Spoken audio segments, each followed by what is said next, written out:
Inihanda ng pamahalaan ang 2 charter flights upang maiuwi sa Pilipinas ang mga overseas Filipino workers na nais nang umuwi mula gitnang silangan.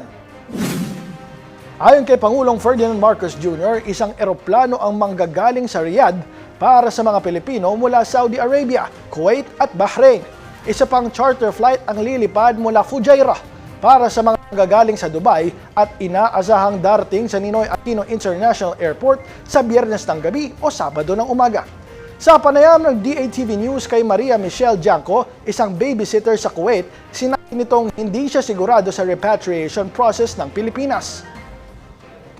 Doon sa repatriation, hindi po kami sure doon eh. Hindi po kami naniniwala sa gobyerno dyan. Gugustuhin pa po namin mag-stay dito.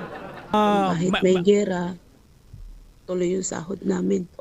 Opinion lang po namin yun. Base po sa mga sinasabi and nakikita po namin sa mga news na marami po silang pinapalabas na repatriated OFWs.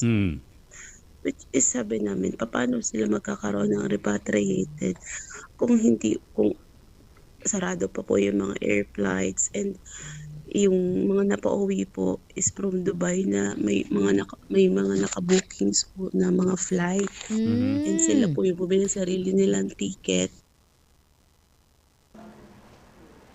Sa ngayon, mas pipiliin ani Janco na hindi bumalik ng Pilipinas dahil under control pa aniya ng Kuwaiti government ang sitwasyon. Andito po yung kabuhayan namin. Tama. And how can we be sure na if repatriate kami, matutulungan po ba nila kami? Kasi actually, yan po ang syempre tanong po bilang Pilipino, alam po yung kalakaran nila dyan. Kahit nga po sarili mo ng pera, ang hirap pa rin nilang i-release.